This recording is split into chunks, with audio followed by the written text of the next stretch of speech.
Hey girl, hey, welcome back to my channel. It's your girl Misha. Thank you guys for joining me yet again for another review. We are back with a brand new review for the Real Housewives of Beverly Hills, Season 13, Episode 8. If you are new here, then welcome. I give lighthearted reviews with a little bit of laughter and a little bit of shade and a whole lot of detail. If you're back for a second or third time, then welcome back.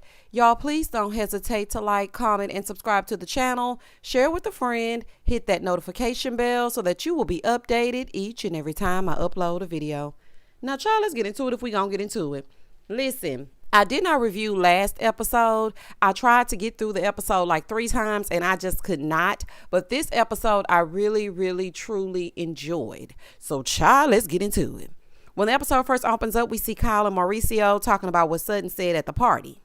They have this dramatic music playing. I was just like, please cut the dramatics, okay? Cut the theatrics. She's talking about the rumors and Sutton saying that she's secretive. You are. Every single season, you want to know everybody else's business. If you ain't already outing it your own self, you need to share. You're becoming the Robin of Beverly Hills. Moving forward. These two have the most awkward scenes ever. And I am convinced that they told Mauricio it's time to see her. Okay, I know you've been living at the other house, but it's time to come in. Child, kiss your husband, love bean. Child, she forgot. She was about to walk away and he grabbed her face to kiss her, honey. This is a fool. In the next scene, Sutton goes by her store to meet with the party planner, and she's planning a party to celebrate 4 years. Now, I have a serious question because, you know, I'm not in the Beverly Hills of it all. I'm not in the 90210, but does anybody ever go in this damn store? Like, what is this store for? Is it a boutique? Can you rent clothing? Does it have an online presence? Like, what is this? I don't know. I just feel like it's just up there as a storefront. Like, are people buying? Anywho, somebody must be buying, child. She's been there 4 years. She said it was just supposed to be something cute, and now she's a businesswoman. So the planner is going through the rundown, and she's like, yeah, the step and repeat, the signs. Then she goes, the food. Sutton says, no. Food, everybody's on that Activia. Girl, not the probiotic yogurt. Activia. Sutton, if you don't cut the crap, not they on Activia. She said, no, they're on the Olympic. Her assistant said, no, the Ozempic. Sutton, you know Erica Jane is on hormones. Now, come on now. Okay, just putting things on people. She's on some really good hormones. Anyway, so Sutton says in a confessional, you know, that I love that I'm doing it on my own and, you know, I didn't use anybody's money to do it. Ma'am, you get the salary of a CEO from spousal support. Even the production had to ask, did you use any of your spousal support? She's like, oh, God, yes. Ma'am, then that's someone else's money. That's your ex-husband's money. Now, technically, now that it's in your account, it's yours, but you got it from him. So they get done with that. Crystal FaceTimes in so we can actually hear her speaking a scene. Hey, girl. So she's asking Sutton if she's inviting Kyle to the party. Of course she's inviting, honey. Everybody's invited. If you're on the call sheet and you're holding one of those diamonds in the opening credit, you're invited. Sutton is pissed because Crystal told her about what Kyle and Dorit were saying, and she said that could really affect her negatively. And it can. You know, to put that kind of accusation out there, that's crazy. Dorit would have a fit if it were her. We would never hear the end of it. Then she would have to go into some type of therapy and make it a scene. Then she would sit with PK in his sweatpants and while he's eating his Doritos and chugging down his Dr. Pepper. We would have to hear all about it. So if we would have to hear all about it from you, Dorit, then you might want to keep your mouth off of everybody else. In the next scene, Kyle meets with her life coach. And so they're sitting down. He asks what she's dealing with that's difficult right now. Well, for one, her marriage that she don't want to tell nobody about, Kathy, and a plethora of things. So she brings up her issue with Kathy, of course, and how it affects her deeply. And she tells him that they are on speaking terms, which is nothing new. Now, I know this might be an unpopular opinion, honey, and y'all might burn me at the stake. I like Kathy. Yes, I do. But everybody ain't lying on you. Everybody is not lying on you. Do y'all remember what her daughter, Paris Hilton, had to say about Kathy? And let's take it back to last episode when even Sutton said she went off on her. Like, I think that Kathy has a way about her. Allegedly. She seems like a very funny, nice lady, but when you take her there, you will feel her wrath. So the life coach told her, you know, she needs to let them know that she isn't going to be in the doghouse with them all the time. There's no obligatory relationship that you have to keep, even family. And I loved that the life coach told her that. Because if every time you and Kathy disagree or you do something that she does not like, y'all end up not speaking for months and for years, it might be time to step away. And that is okay. So she also tells him about her BFF that unalived herself May 1st. Now, like Kyle or not, and I remember what she said to LVP. Yes, I do. But I'm of the belief that I am not a Kyle, okay? And that's a lot for one person in the span of a year. Her best friend, her marriage, her reoccurring feud with Kathy. It's probably best that she stopped drinking because it could have turned into a coping mechanism. Now, really and truly, I think that she doesn't want to lose this check because it gives her something to do. But Kyle, I know you started the franchise, honey, but you might need to take a break, a little step back. A friend of, like, you need to do something. So she said she met her in the 2nd grade and they've been best friends ever since. She said that she was even in her will. She was her children's godparent. So to lose her was like something that she's really having a hard time coping with. Oh, Kyle, I feel so bad for her in this moment. That's such a huge loss. That's just my heart in general. Like, I really do feel bad for her. It's hard to find your person, especially friendship wise. It's really hard. Like, you never know what people are dealing with internally. So for her not to have known anything, not to have seen any signs, but then again, Kyle is kind of self-absorbed, so you just never know. But I really do feel bad for her. And I'm happy that she is seeing someone to let those feelings out because that's a lot to deal with. In the next scene, Garcelle and her son Jaden and his girlfriend, they're going on their chaperoned date. Okay, Jaden, I see you. I love little Miss Thang sitting up here being herself, baby, braids and all. Representation matters. I know that's right. It's so cute. So she said that Jax is more worldly, so she doesn't have to really worry about him. But Jaden is definitely in the mind of a 15-year-old. All he's worried about is sports, his girlfriend, and his video games. And I say let him be a kid as long as he can.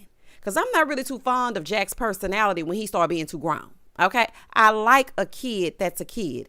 You never get these years back. You have forever to be an adult. Please be a child while you can. So Garcelle is telling Ashlyn, which is his girlfriend's name, how she wants to watch movies with Jaden, but he's always on the phone with her. And so his girlfriend tells him, leave me, even if I'm asleep, and go watch a movie with your mom. And Garcelle thought that was just the cutest thing ever. She thought that this is going to be her future daughter-in-law after she told Jaden that. Now, I'm glad Garcelle is involved in getting to know the young lady because we need to know what's going on. Okay? I need to know. In the next scene, we get formally introduced to Anna Marie. Baby, this scene right here was a fool. She is telling us how crazy the house is and all the things that she has to do as a wife. Her and her husband have been married 9 years. She said he told her the first night that she was going to be his wife, and he acted accordingly from there on out. So she won. I was like, what did you win? All them allegations and baby the things he doing? Allegedly. What exactly did you win? It's definitely giving consolation prize. Okay, because what exactly did you win? Because the consolation prize is never as good as the actual prize.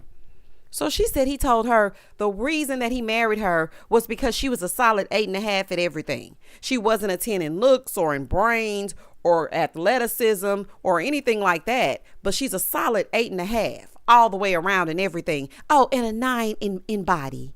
Okay, yeah, that's what he said. I wish a man would rate me and then have the audacity to tell me, especially when he a 5 and a 6 on a good day. And that's being generous. Child, not you sitting up here skinning and grinning about being an 8.5. It's giving a little delusional. The things some women will accept. Child, this right here is a fool. Anna Marie does look like an athlete's wife, though. They have a certain look about them. All that Nike gear and all that other kind of stuff. She looked like she's somebody's athletic wife. Man, why did you let that man say that you were 8.5? And why did you repeat it on national television? How good is the check? Like, what's wrong with y'all? Moving forward. In the next scene, EJ is at home, Erica Jane. She's at home and she FaceTimes her mom to tell her that she got a residency in Las Vegas. Okay, so Erica gonna be patting the puss all over the Excalibur. I'm just playing.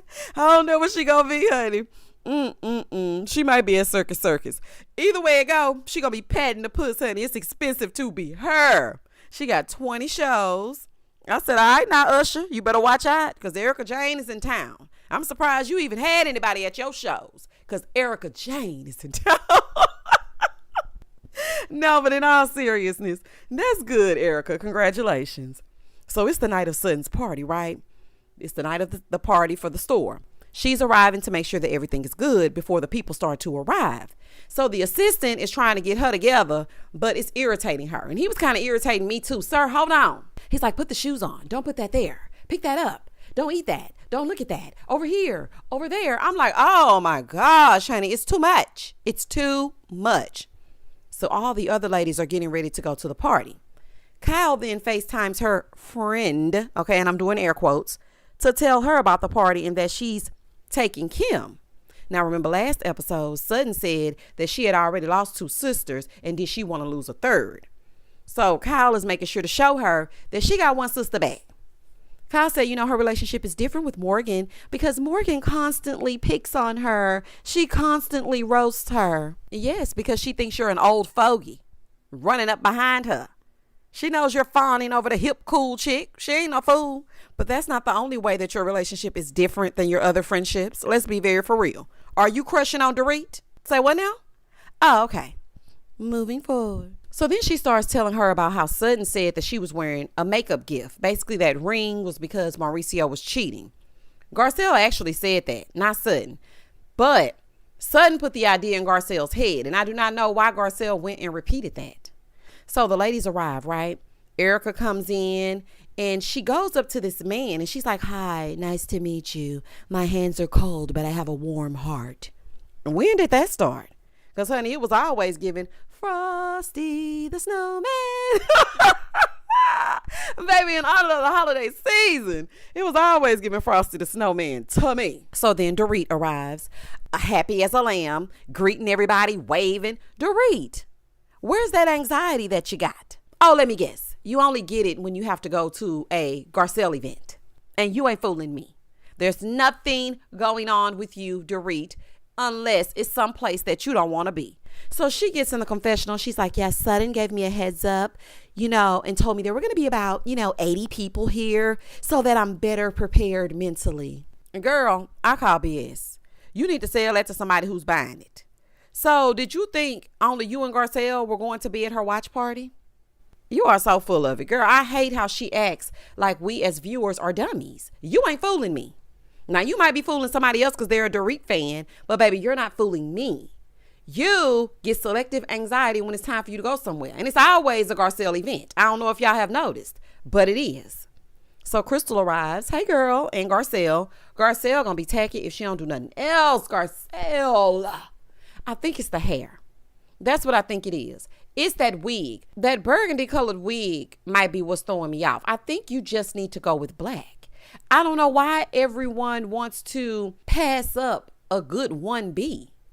For those of you that don't know, honey, that's not jet black, but a little bit under that. It's a natural hair color. If you're going to get a wig, just get something simple. It'll complement you more. I think this wig is just ratty. I just don't like it. But Crystal, I have to say this. I like this chic ponytail on you. I really do. It really elevated your look. I like it, girl. So Kyle and Kim, they're on their way. So they're in the car service and they're talking. Kyle gonna interchange a sister if she don't do nothing else. Now, I wish that Kim and Renna could have been on the same season because she would have gotten Renna right on together. There would not have been a rift between Kathy and Kyle because when Kim was in the mix, Renna knew who to play with.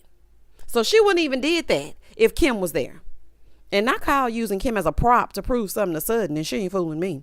So they finally arrive. And Sutton says in her confessional, well, she's not stupid. She brought Kim to prove to me that her and her sisters are intact. Well, at least one of them. The way Kim just bombarded her way in to speak to Sutton, that had me hollering. Baby, she was going around that lady.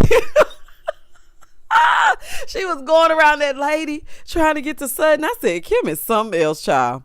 So as she's speaking to Sutton, Kyle comes over. So Sutton introduces the lady that she was talking to, and she's telling them that the lady is a painter. And Kim is like, yeah, me too. Well, not really. I just paint on the walls. Kim, it's giving padded sales. Stop telling people that you paint on the walls. Say, yes, I'm picking up art as well. I'm picking up painting as well. I like to do murals. Don't be just standing around telling people you be painting on the walls. Oh, Kimberly. So then Sutton gets up there and starts speaking her speech because now it's time for the party to officially get started. So she's being a little bit passive aggressive, and she's saying that she hopes that the women aren't labeling other women, but tonight she likes labels. Yes, Dorit and Kyle, this one's for you. Okay, I hope y'all are paying attention. So everybody's confused. Dorit looks to Erica and says, I'm so confused. Erica said, just keep smiling. I know that's right, honey. Just nod and smile. Erica gets in the confessional. She said, she's not the most eloquent speaker. I mean, you can't check all the boxes. I know that's right, Erica, because nobody can tell a story like you. The car rolled 15 times while it was snowing in Pasadena. We found Tom in a ditch, but it wasn't Tom. Girl, goodbye. Girl, goodbye. Child. Everybody can't do it like you, Erica Jane. So after the speech, Sutton wants to let loose. So she goes up to Kyle and Kim and she's like, I'm going to have a drink if that's okay with you, Mom. It's my first one. So Kim just standing there looking like, what's going on now? So Kyle realizes what she's talking about. So she goes up to Sutton and she tells her, look, I know you're upset about what I said the other night, but I didn't say you had a problem. I was just saying, Kyle, please, you need to stop all that lying. You have definitely been implying all season that she has a drinking problem and she needs an AA meeting. Stop it. Then you implied, well, you just straight up said she had an eating disorder by saying that she does not eat. She pushes her food around on the plate. So let's be very for real. So everything that Sutton gives to you, you have earned it. Over on the couch with Erica Jane, Garcelle, and Crystal, they're talking about the dinner party with the Reefer Wings and Denise. So Garcelle tells Erica, I'm just so shocked. Every time I think you're going to react like you used to, you don't. That's because she's not involved in all of that legal mess anymore. And she's trying to use this season as her redemption season. Plus, her partner in crime, Renna, is gone. So, of course, she's not going to act the same. Erica was like, I'm just choosing to stay in the present. I'm done with the past. So then Kyle over there with Sutton, she brings up them talking about her new ring being an I'm sorry gift. And Sutton says, well, that was Garcelle. That wasn't me. Well, Sutton, how did Garcelle even get that in her mind? It was because of you. Because I vividly remember Garcelle saying, how does she even notice these things? I didn't even notice Kyle's ring. See, Garcelle, that's why you need to sit back and observe. Because Sutton threw you under the bus real quick. So Dorit comes over and Sutton says, well, that's a symptom of what people have been saying. So that's the reason why we said it. So Kim goes, oh, people have been saying something? Sutton gets in a confessional and she's like, yeah, people have been saying they live apart. They don't love each other. They don't sleep in the same bed. It's just falling the hell apart. So then Garcelle comes over and Kyle said, Garcelle, did you say that I'm the one that got a new ring because somebody did something to me? And Garcelle said, yes, I said it. I said you got a new ring because Mauricio probably did something. Garcelle, as much as I like you, I wish somebody would give you another wig because this one is not doing it for me. Oh, it's just throwing me off, y'all. I just hate to see it. So then Kyle is wondering why they never ask about any of the other jewelry that she's wearing. Because your wedding ring symbolizes your marriage being intact. So when Sutton saw another ring, she thought something was afoot on top of everything that the blogs are saying. So Garcelle wants to know why she keeps switching it up. Quite frankly, who cares? Who cares about what ring she's wearing? The real tea is in the tattoos. And y'all not even paying attention. So then Kyle's like, there's no story. Garcelle was like, well, if there were a story, would you own it? She's like, yes, I would. Girl, no, you wouldn't because it's a story and you ain't owning it. Sutton, you better be careful, honey. Kim might bring you a bunny down to the reunion. Y'all know Kim don't play. Y'all know Kim don't play. You better get back. So Dorit all in the mix talking about, well, Sutton's been talking behind Kyle's back and it got back to Sutton. Meanwhile, she been talking behind Sutton's back. Ain't that the pot calling the kettle, calling the pot, calling the kettle? So then Sutton called out Dorit and she's like, so Crystal is saying I'm telling everyone in the group that you have a drinking problem.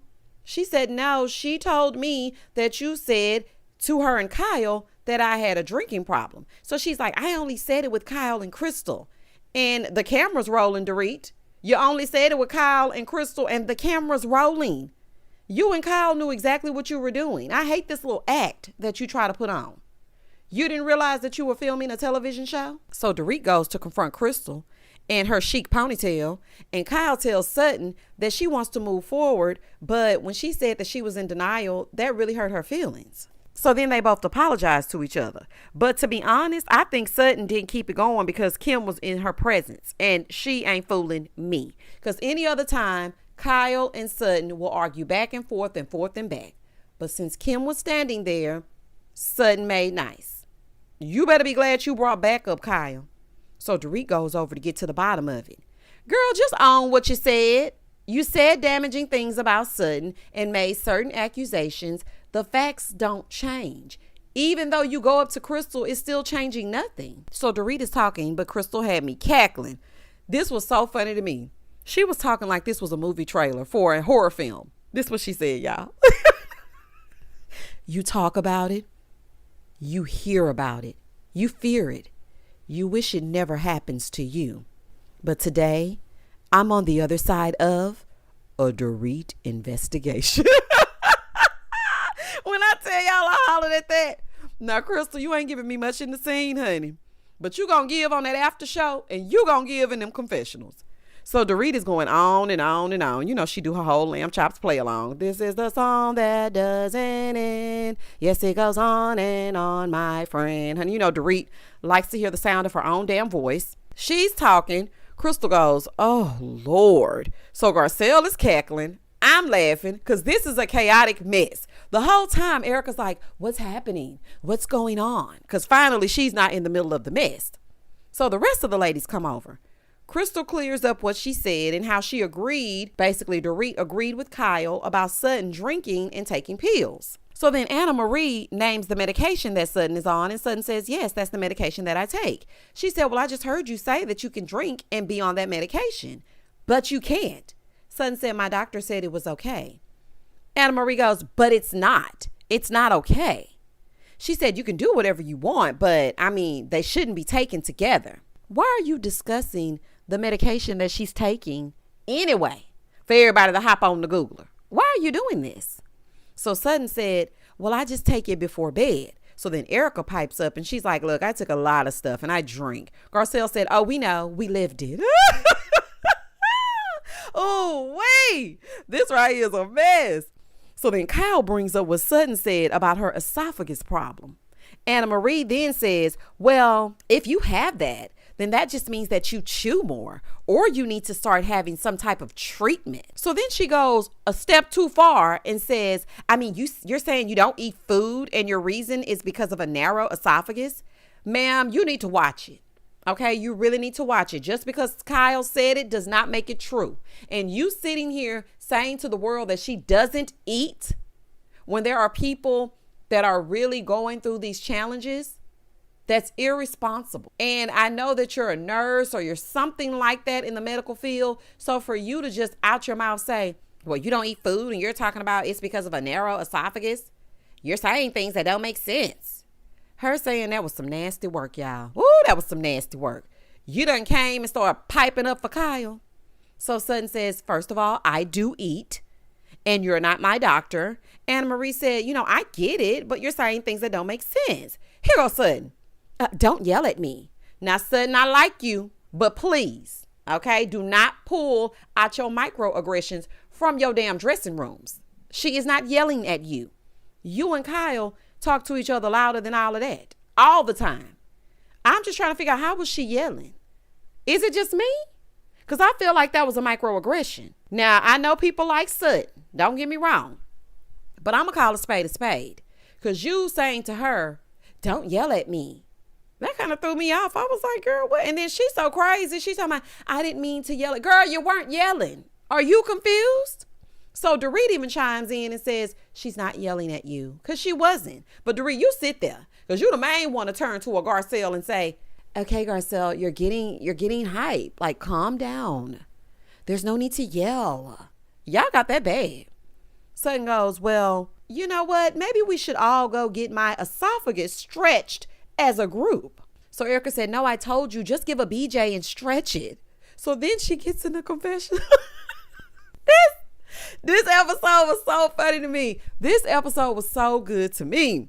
Erica said, I solved it. I solved the mystery. She has a small esophagus. Therefore, she's not deep throating, so there's no date 2. I'm sorry, y'all. I hollered at that. Because the way she was so serious to say that that's the reason why Sutton is not getting a second date. She said it's not the cat sweater. It's not the quirky, personality. It's the small esophagus. Baby, that was funny to me. Erica, please. Okay, right now we're going through something. So Sutton goes, girl, who are you? Like, I don't even know you. Like, you don't even go here. I don't even know your last name. At least buy something. Honey, I know that's right. Anna Marie, you should have been quiet. You came in a little bit too hot. Okay, talking about people's personal information and you don't know what the hell you're talking about. And also, you should have been quiet because Dorit got off scot-free. We didn't even address the fact that she been sitting here talking with Kyle behind Sutton's back. That's because you were too busy talking about her small esophagus.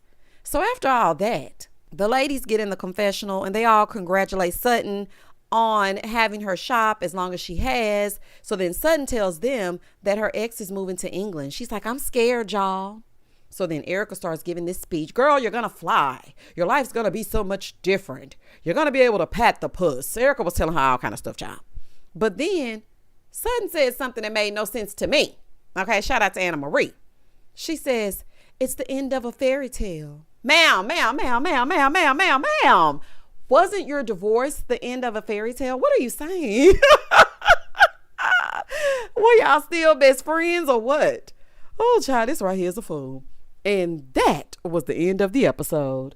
Y'all, this episode was so funny to me. It had a lot of cute moments. And I was happy to see Kim back in the mix. And yeah, that's that on that. Y'all comment down below and tell me exactly what you thought about this episode. Tell me what you thought about Anna Marie basically trying to play WebMD on this episode. Ma'am, you need to pipe down. You're not supposed to be talking about people's medical history just out in the open like this. It's very reminiscent of when they said Yolanda had Munchausen's. Baby, this Beverly Hills, if you got a pill in your purse, they are going to expose you. Okay? They are going to say that you're doing something you ain't supposed to be doing. Please don't hesitate to like, comment, and subscribe to the channel. And as always, stay safe, stay blessed, spread love, not germs. Peace.